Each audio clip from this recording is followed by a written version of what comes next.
Alors, Elisabeth Crémieux et donc Koumba Khan, pardon, excuse-moi, bonjour. Bonjour. Vous n'avez pas de micro, ça va être Bonjour. compliqué. Alors, du coup, femmes africaines en devenir en Afrique subsaharienne, c'est la discussion à laquelle vous allez toutes les deux participer ce soir. Alors donc, Elisabeth Crémieux, car vous êtes l'auteur de Géopolitique de la condition féminine, un ouvrage qui revient donc, sur les progrès accomplis en matière de droits de la femme. Et Koumba Khan, pardon, décidément, je vais y arriver. Vous êtes journaliste au Monde et vous avez pu notamment participer au colloque qui s'est tenu en tout cas, en entendre parler au niveau de la production, on va dire, sur la femme en Afrique et son avenir. Voilà, donc on va revenir au cours de cette interview sur finalement voilà, la condition de la femme en Afrique. Où en est-elle? L'Afrique fait-elle partie des bons ou des mauvais élèves finalement? Alors, le point très important, c'est qu'il y a des progrès très rapides de la condition féminine prise globalement en Afrique depuis 50, depuis 30 et même depuis 20 ans. Des progrès au niveau de l'éducation, de la santé, de l'accès au travail.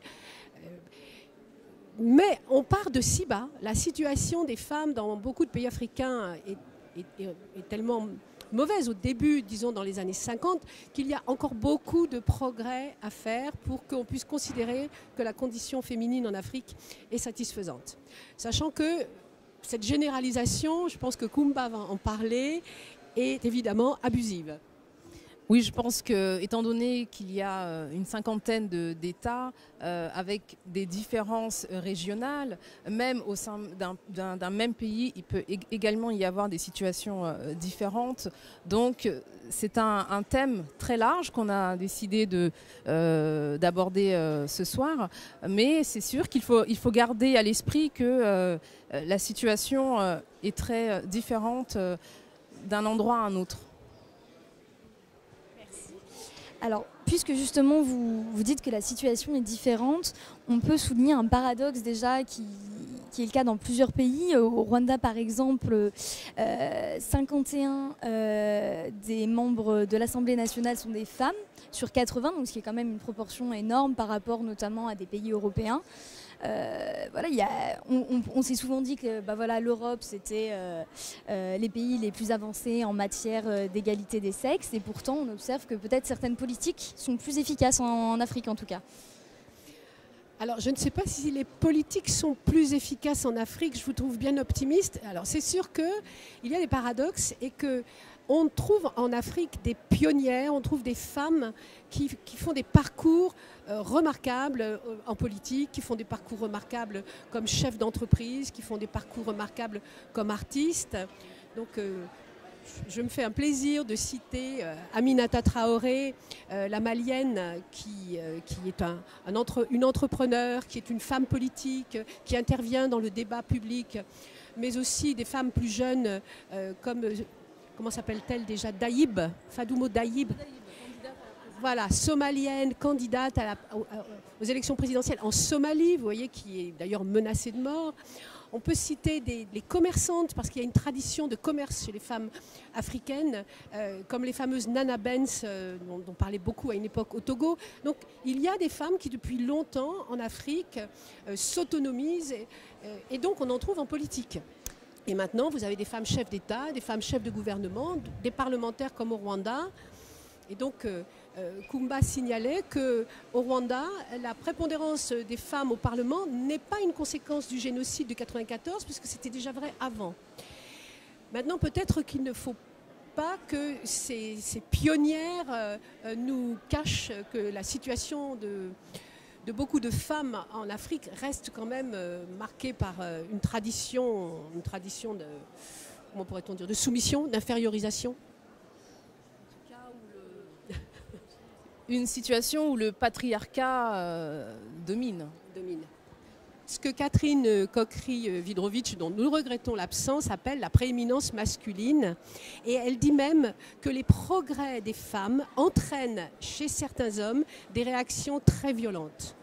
Et comme j'ai étudié d'autres régions que l'Afrique, j'ai remarqué que partout où les femmes s'autonomisent, certains partisans du patriarcat réagissent avec une extrême violence contre cette autonomisation des femmes. D'accord, donc il y a finalement aussi c'est une affaire de mentalité et c'est beaucoup lié aux traditions, les progrès qui peuvent être réalisés en matière de droits de la femme, c'est pas seulement une question légale, il faudrait peut-être aussi faire avancer oui, voilà, la réflexion. Moi je pensais vous emmener aussi sur le terrain de l'éducation, est-ce qu'il ne faut pas apprendre un peu plus à respecter le corps de la femme en lui-même pour... parce que je pense notamment au fait que le viol conjugal soit pas considéré comme le viol en lui-même soit pas considéré comme un mal, oui. Alors que c'est un peu compliqué de repositionner la femme dans un système égalitaire à partir de ce postulat. Alors ça fait beaucoup de thèmes en une seule question. C'est sûr que le patriarcat reste extrêmement présent. Dans le patriarcat, la femme est inférieure à l'homme, elle est soumise à l'homme. L'individu ne compte pas, l'homme non plus d'ailleurs. C'est le clan qui compte, c'est le groupe. Et on apprend aux femmes dans la tradition à se soumettre aux besoins du groupe. Et dans le groupe, bien entendu, les hommes ont la prééminence sur les femmes. Alors le respect du corps des femmes... Ce n'est pas qu'en Afrique que cette question-là se pose. Malheureusement, c'est assez universellement partagé. Oui, c'est absolument dans le monde entier. Et l'écart entre les lois et les mœurs, ça s'observe aussi partout. C'est-à-dire qu'il y a des pays africains qui ont voté des lois interdisant l'excision, mais elles continuent d'être pratiquées, qui ont voté des lois qui donnent aux femmes des droits égaux dans l'héritage, mais on confronte à ces lois la coutume. Donc partout, mais ce n'est pas proprement africain, vous avez un décalage entre la loi, quand elle veut changer les choses, et les mœurs qui résistent. Je dirais que c'est ça. Les mœurs changent plus lentement que les lois. Merci. Donc ça peut passer, oui. Le changement pourrait passer donc, par ces pionnières que vous évoquiez au début, donc ces femmes qui vont aller à la confrontation des hommes, leur disputer en tout cas des postes, que ce soit en politique ou ailleurs. Est-ce que ça peut passer le changement par ces femmes-là? Est-ce que vous pensez que ça peut être une solution? Alors le changement, je crois en Afrique, Kumba va me contrôler, il passe par de très nombreux canaux. Il passe par les organisations intergouvernementales qui cherchent à promouvoir ce qu'on appelle des politiques de genre, qui par exemple conditionnent leurs aides à des politiques de genre. Il passe par les mouvements féministes africains, il passe par les organisations non gouvernementales, les africaines et les internationales. Il passe par les hommes aussi. Vous savez qu'historiquement, les premiers féministes dans beaucoup de civilisations, ce sont les hommes. Parce que les hommes ont été instruits en général avant les femmes. Donc le changement passe par de très nombreux canaux, mais il se heurte aussi à de très nombreux obstacles. Et j'ajouterais que ça passe aussi par l'éducation. Il y a de plus en plus de petites filles qui vont à l'école, il y a de plus en plus de femmes qui entrent à l'université. Donc quelque part, c'est aussi un moyen pour établir plus d'égalité entre les hommes et les femmes. Ah mais je dirais même, Kumba, c'est le moyen numéro 1. L'éducation des filles, c'est le moyen numéro 1 de faire changer l'Afrique. Comme ça a été chez nous le moyen numéro 1 des progrès de la condition féminine. Merci. Donc oui, vous évoquiez juste les mouvements féministes en Afrique. Est-ce que vous pourriez nous dresser peut-être pas un topo à l'échelle du continent, mais est-ce qu'ils sont actifs? Comment ça se passe? Vous me disiez tout à l'heure que les femmes s'organisaient notamment beaucoup entre elles à une plus petite échelle peut-être. Ça, c'est une question pour Kumba. Ah. On se fait passer le micro. Alors la question du féminisme africain est également une vaste question, car pendant longtemps, les mouvements féministes occidentaux, si je peux m'exprimer ainsi, ont un peu organisé tout ça. Mais il y avait bien entendu des organisations féminines avant, mais ce qui se passe, c'est que les féministes africaines veulent s'émanciper, déconstruire un peu un discours qui vient des féministes occidentales. Donc elles s'adaptent aux réalités africaines, aux cultures africaines. Et c'est vrai qu'il y a aussi de plus en plus de figures qui émergent. Par exemple, cette écrivaine nigériane Chimamanda Ngozi Adichie, qui avec cette tribune Nous sommes tous des féministes, a vraiment réussi à porter la voix de beaucoup de femmes. Donc en quelque sorte, il y a une nouvelle génération de féministes africaines, ou en tout cas de femmes qui tiennent des discours pour promouvoir la femme et pour dénoncer le rôle, enfin le statut encore, comment dire, inférieur, oui, de la femme. Et donc oui, le mouvement féministe africain, en tout cas, est en marche. Mais je voudrais ajouter que les féministes africaines ont leurs propres revendications et qu'à titre d'exemple, elles ne s'engagent pas du tout en faveur, la plupart du temps, en faveur de l'avortement, qui est interdit dans la plupart des pays africains. Et ça n'est pas un combat, pour le moment, des féministes africaines.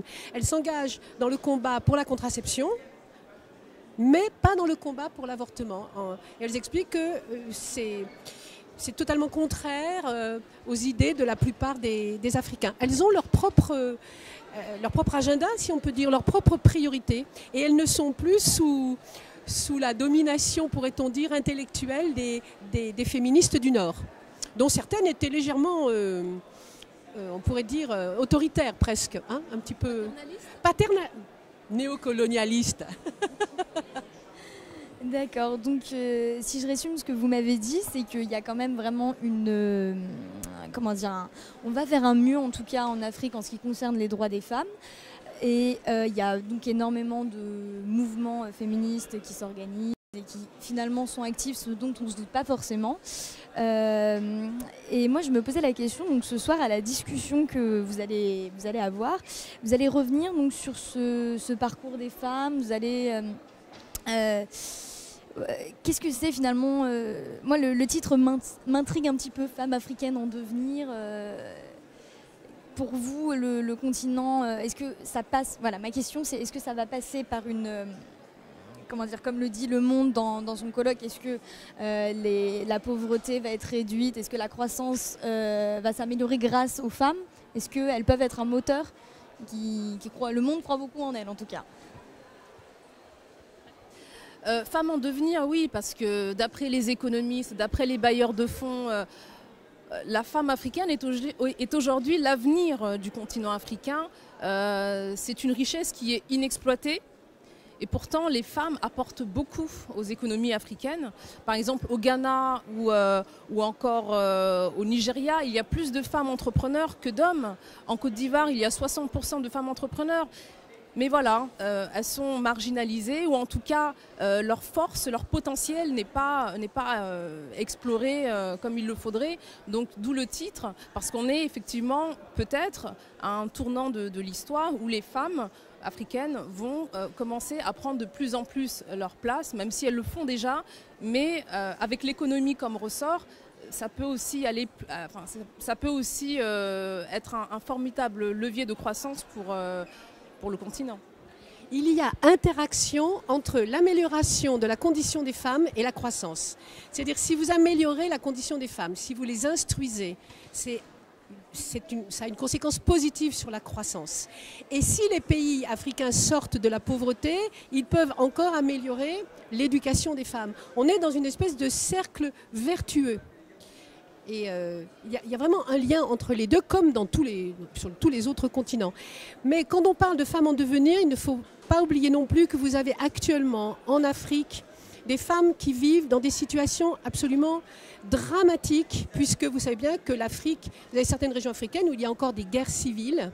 Et ces guerres civiles, ça se traduit par des hommes qui sont tués et par des femmes qui sont violées, qui sont torturées. On pense au Congo par exemple.